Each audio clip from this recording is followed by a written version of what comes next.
Dear students, हम लोग elegant minds में कोऑर्डिनेट ज्योमेट्री पढ़ रहे हैं और हम लोग एक्सरसाइज 7.1 सॉल्व कर चुके हैं। इससे आगे हम लोग सेक्शन फार्मूला के बारे में भी जान चुके हैं और सेक्शन फार्मूला का ही यूज करके आज हम लोग इसी चैप्टर का एग्जाम्पल 9 को सॉल्व करेंगे। क्योंकि ये प्रॉब्लम हमको इम्पोर्टेंट लग रहा है, इसलिए इसको समझना जरूरी है। आप सब भी देखिए इस प्रॉब्लम को कैसे सॉल्व किया जा सकता है। इस प्रॉब्लम में बोला जा रहा है, find the ratio in which the Y axis divides the line segment joining the point this and this. Also find the point of intersection. इस प्रॉब्लम में ये बोला जा रहा है, एक लाइन सेगमेंट है, हम इस लाइन सेगमेंट को ए बी लेट कर रहे हैं और इस पॉइंट का कोऑर्डिनेट 5, -6 है और इस पॉइंट का कोऑर्डिनेट -1, -4 है। ठीक है, -4 है। हमको फाइंड करना है, रेशियो फाइंड करना है।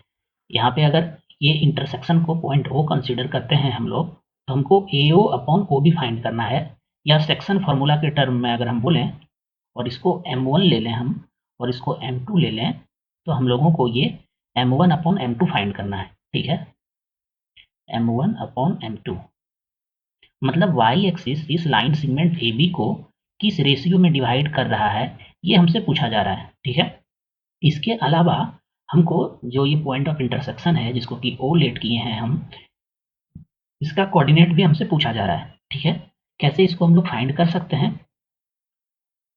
इसको फाइंड करने के लिए सबसे पहले हम लोगों को ये समझना होगा कि वाई एक्सिस पे कोई भी पॉइंट हो, वाई एक्सिस पे जो भी पॉइंट होगा उसका कोऑर्डिनेट, एक्स कोऑर्डिनेट जो होगा वो हमेशा 0 होगा। ठीक है, तो इस पॉइंट ओ का जो कोऑर्डिनेट होगा वो 0, वाई लेट कर रहे हैं हम। ठीक है, क्योंकि ये पॉइंट ऑफ इंटरसेक्शन इस ए बी लाइन पर भी है और वाई एक्सिस पर भी है। इंटरसेक्शन जहाँ पे हो रहा है जैसे ये, तो इसका कोऑर्डिनेट 0, होगा। ठीक है, और अगर हम यहाँ पर सेक्शन फार्मूला अप्लाई कर दें तो हम M1 और M2 का वैल्यू फाइंड कर सकते हैं। ठीक है, देखते हैं सेक्शन फार्मूला अप्लाई करके कैसे इसका वैल्यू फाइंड किया जा सकता है। सेक्शन फार्मूला में हम लोग क्या पढ़े थे, x इक्वल टू हम लोग पढ़े थे x1 M2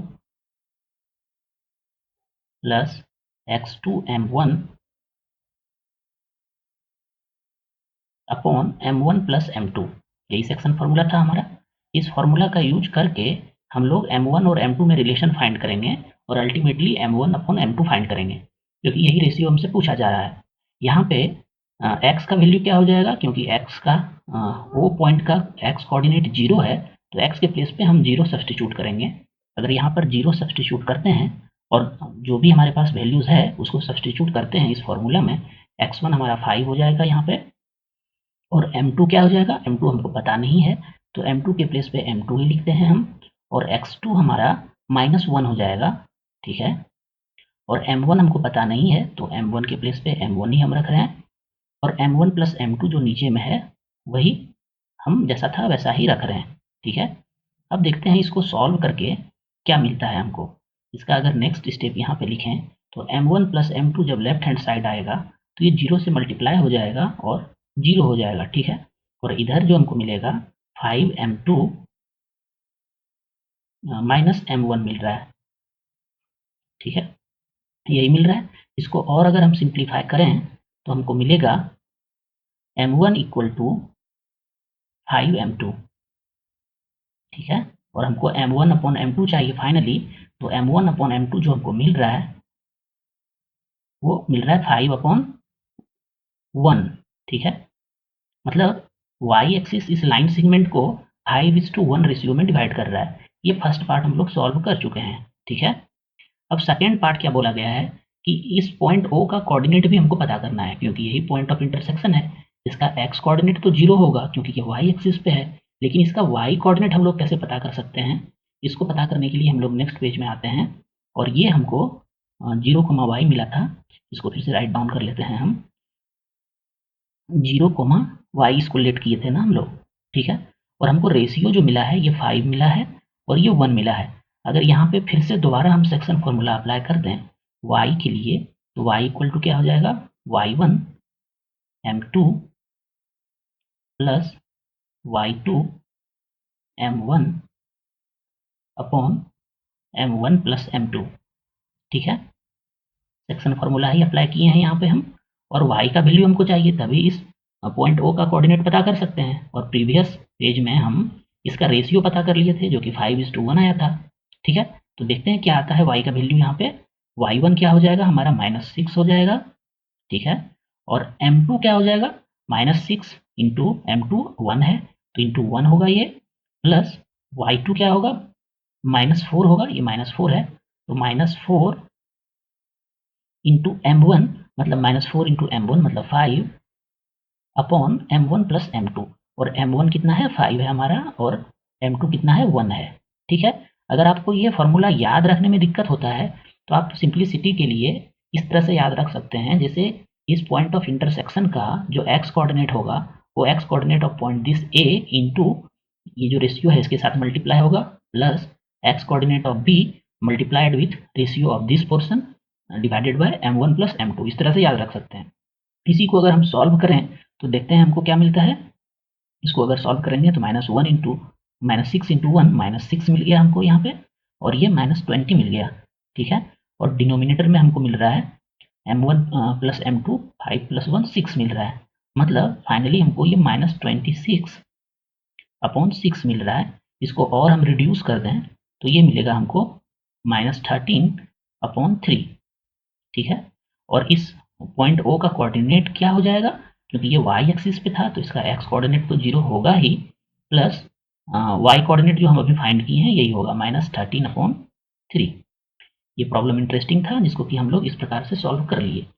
अब हम लोग इसी चैप्टर का जो 10th नंबर एग्जाम्पल है ये भी बहुत इंटरेस्टिंग है, और इसमें भी समझने के लिए बहुत कुछ है, तो इसको भी हम लोग अभी सॉल्व करेंगे। इस एग्जाम्पल में क्या बोला जा रहा है, if the points A, B, C and D are the vertices of a parallelogram taken in order, find the value of P। मतलब हमारे पास एक पैरेललोग्राम है जो कि हम यहाँ पर ड्रॉ किए हैं। इस पैरेललोग्राम का ABCD वर्टिसेस है, और इस सभी वर्टिसेस का कोऑर्डिनेट हमको गिवन है। बस एक वर्टेक्स D का x कोऑर्डिनेट गिवन नहीं है जो कि P दिया हुआ है यहाँ पे। हमको इस P का वैल्यू फाइंड करना है, और यहाँ पे ये क्यों लिखा है टेकन इन ऑर्डर, इसका मीनिंग है कि जो पैरेललोग्राम है इसका ये सभी जो वर्टेक्स है ये एक ऑर्डर में है, जैसे A B C D एक ये ऑर्डर है, ऐसा नहीं है A B D C, ऐसा नहीं है। या फिर ऐसा आप लिख सकते थे A B C D, एक ऑर्डर में आपको लिखना है। ठीक है, अब हम इस पॉइंट कोऑर्डिनेट वर्टेक्स D का x कोऑर्डिनेट कैसे पता कर सकते हैं, इसको पता करने के लिए हम एक कंसेप्ट यूज करेंगे पैरेललोग्राम का, जो कि बोलता है किसी भी पैरेललोग्राम का डायगोनल्स एक दूसरे को बाइसेक्ट करता है। बाइसेक्ट करने का मीनिंग क्या है कि DO इक्वल टू OB होगा और AO इक्वल टू OC होगा, क्योंकि ये पैरेललोग्राम है तो इसका डायगोनल्स बाइसेक्ट करेगा। ठीक है, हम यहाँ पे राइट डाउन कर रहे हैं AO इक्वल टू OB होगा। ठीक है, और वहीं दूसरा जो डायगोनल है इसका BO इक्वल टू OD होगा। ये क्यों हो रहा है, क्योंकि ABCD एक पैरेललोग्राम गिवन है हमको। ठीक है, अब यहाँ पर हम पॉइंट O का सबसे पहले कोऑर्डिनेट फाइंड करेंगे, क्योंकि हमको इस P का कोऑर्डिनेट चाहिए, लेकिन हम पहले O का कोऑर्डिनेट फाइंड करके फिर हम D का कोऑर्डिनेट x कोऑर्डिनेट फाइंड करेंगे और P मिल जाएगा। अभी आप देखिए A और C के हेल्प से, क्योंकि ये बाइसेक्ट कर रहा है एक दूसरे को डायगोनल, तो इसका रेशियो क्या होगा, अगर हम AO का AO और OC दोनों इक्वल है, AO इक्वल टू OC होगा, सॉरी यहाँ पे OB नहीं होगा, OC होगा। ठीक है, AO और OC दोनों इक्वल है तो इसका रेशियो क्या होगा, ये भी 1 होगा और ये भी 1 होगा। ठीक है, अब यहाँ पर अगर हम सेक्शन फार्मूला अप्लाई कर दें तो O का कोऑर्डिनेट अगर हम x, y लेट कर लें तो x और y का वैल्यू क्या हम पता कर सकते हैं, हाँ पता कर सकते हैं। सेक्शन फार्मूला का यूज करेंगे, x इक्वल टू जो होगा हमारा, हम जानते हैं x1 m2 plus x2 m1 upon m1 plus m2 होगा। ठीक है, यही x कोऑर्डिनेट होगा इसका, और इसका y कोऑर्डिनेट क्या होगा, अगर y कोऑर्डिनेट इसका लिखना चाहें हम पॉइंट O का, ये होगा y1 m2 plus y2 m1 upon m1 plus m2, ये होगा सेक्शन फार्मूला अगर हम यूज कर रहे हैं तो। और यहीं से हम मिड पॉइंट फार्मूला जो है सेक्शन फार्मूला से ही ड्राइव होता है, उसको भी देख लेंगे कैसे उसको ड्राइव किया जा सकता है। यहाँ पे m1 और m2 दोनों का वैल्यू 1 है, ठीक है। इस केस में m1 और m2 दोनों का वैल्यू 1 है, क्योंकि ये मिड पॉइंट है, तो दोनों का जो रेशियो होगा वो इक्वल होगा और 1:1 में होगा ये डिवाइड। तो यहाँ से हम अगर x कोऑर्डिनेट पता करना चाहें तो क्या कर सकते हैं, हम a और c को कंसीडर कर रहे हैं। इसको लेकर के अगर हम इस पॉइंट O का कोऑर्डिनेट पता करना चाहें और यहाँ पे सेक्शन फार्मूला अप्लाई करें तो 6 × 1 होगा, 6 × 1 plus 9 × 1, 9 × 1 upon m1 plus m2, और m1 और m2 दोनों को 1 1 लिए हैं हम, तो ये हो जाएगा m1 प्लस m2 2 हो जाएगा, ठीक है। इसको और अगर हम फर्दर सॉल्व करेंगे तो ये 6 + 9 ये 15/2 आ रहा है हमारा, ठीक है। x कोऑर्डिनेट तो इसका 15/2 आ गया। वहीं पर इसका अगर y कोऑर्डिनेट हमको पता करना हो इसी पॉइंट O का, कैसे पता कर सकते हैं, y इसका 1 है, 1 × 1 दिस, मतलब ये 1 आ गया, प्लस y कोऑर्डिनेट इसका 4 है, 4 × 1 मतलब 4 हो जाएगा, और m1 प्लस m2 इस केस में भी 2 मिलेगा, मतलब हमको 5/2 मिल रहा है y कोऑर्डिनेट। और इस तरह से हम क्या फाइंड कर लिए, इस O का पॉइंट जो पॉइंट ऑफ इंटरसेक्शन है इसके डायगोनल्स का, पैरेललोग्राम का, उसका हम लोग कोऑर्डिनेट फाइंड कर चुके हैं, ठीक है। अब हम इस कोऑर्डिनेट के हेल्प से डी का कोऑर्डिनेट फाइंड करेंगे। क्या आया है हमारा x कोऑर्डिनेट 15/2 और y कोऑर्डिनेट आया है 5/2, ठीक है। तो इस O का कोऑर्डिनेट यहाँ पे लिख लेते हैं हम। O का कोऑर्डिनेट आया है 15/2 और y कोऑर्डिनेट इसका आया है 5/2, ठीक है ना। ये वैल्यू एक बार चेक भी कर लेते हैं हम। हाँ, 15/2 5/2। अब O का पता चल गया हमको। अब हमको D का कोऑर्डिनेट अगर पता करें सेम सेक्शन फार्मूला का यूज करके, एक चीज़ और हम आपको यहाँ पे बताना चाह रहे हैं कि जब m1 और m2 दोनों इक्वल हो जाएगा, मतलब कोई पॉइंट अगर किसी लाइन सेगमेंट को सेम रेशियो में डिवाइड कर रहा हो, तो उस केस में x और y का जो कोऑर्डिनेट होगा वो x1 + x2/2 हो जाएगा, और y कोऑर्डिनेट उस पॉइंट का हो जाएगा y1 + y2/2। ये इसी फॉर्मूला में जब आप फिट करेंगे तो ये आ जाएगा, ठीक है। उसी फॉर्मूला का यूज करके हम लोग इस पॉइंट डी का अगर कोऑर्डिनेट पता करना चाहें तो क्या लिख सकते हैं, मतलब यहाँ पे एक बार हम दिखा देते हैं आपको। अगर m1 = m2 आ जाए हमारा, ठीक है, ये इसको लेट कर लेते हैं a, मतलब सेम रेशियो में डिवाइड कर रहा हो, या point O A B line segment का, किसी भी लाइन सेगमेंट का मिडिल पॉइंट हो, उस केस में सेम रेशियो में डिवाइड होगा, और m1 और m2 दोनों का वैल्यू कोई सेम नंबर आएगा, तो उसको a लेट कर लेते हैं। और हमारे पास सेक्शन फॉर्मूला क्या था, x = था x1 m2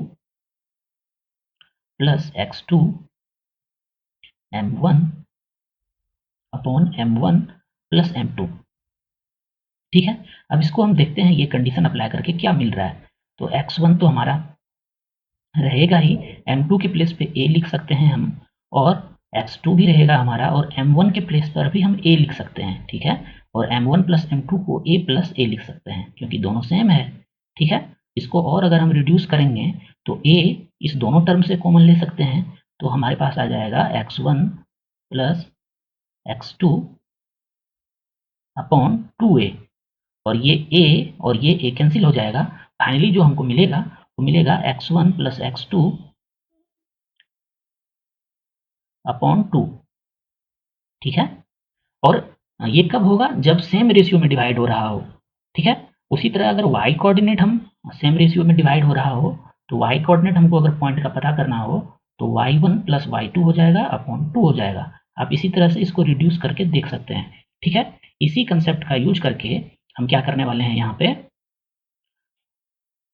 पॉइंट डी का कोऑर्डिनेट फाइंड करना चाहते हैं, ठीक है। अगर हम यही कंसेप्ट यूज करें और हमारे पास पॉइंट O का कोऑर्डिनेट पता है, तो फिर हम 15/2 = लिख सकते हैं, ये x कोऑर्डिनेट है इसका, तो p + 8/2 ये लिख सकते हैं हम लोग। और इसी को अगर हम सॉल्व करें फर्दर तो क्या मिलेगा हमको, क्रॉस मल्टीप्लाई हो जाएगा यहाँ पे, ये मिलेगा हमको 30 और यहाँ पे मिलेगा हमको 2p + 16, ठीक है। इसको और एक स्टेप अगर हम आगे ले जाएं तो हमको 2p = मिल रहा है 30 - 16, ठीक है। और फाइनली हमको p = जो मिलेगा 30 - 16 14 आ रहा है, और 14/2 मिलेगा हमको p का वैल्यू, ठीक है, मतलब ये 7 मिलेगा। मतलब इस पॉइंट डी का जो कोऑर्डिनेट होगा एक्स कोऑर्डिनेट वो 7 होगा और ये 3 तो पहले से गिवन था ही, हमको यही फाइंड करना था। ठीक है, देखिए हम लोग कैसे इस प्रॉब्लम को सॉल्व किए। पहले इस दोनों पॉइंट के हेल्प से हम मिडिल पॉइंट ओ का कोऑर्डिनेट पता कर लिए और फिर इस कोऑर्डिनेट और इस कोऑर्डिनेट के हेल्प से पॉइंट डी का एक्स कोऑर्डिनेट फाइंड कर लिए। ठीक है, ये प्रॉब्लम इंटरेस्टिंग था, ये प्रॉब्लम बड़ा था, लेकिन अगर आप सही तरीके से सोचेंगे तो इसको आसानी से सॉल्व कर सकते हैं। ठीक है, अब हम लोग नेक्स्ट लेक्चर में इस चैप्टर का जो 7.2 एक्सरसाइज है उसमें जो प्रॉब्लम्स है उसको सॉल्व करेंगे। ठीक है, अभी के लिए बस इतना ही, फिर हम लोग मिलेंगे नेक्स्ट लेक्चर में। Thanks for watching elegant minds.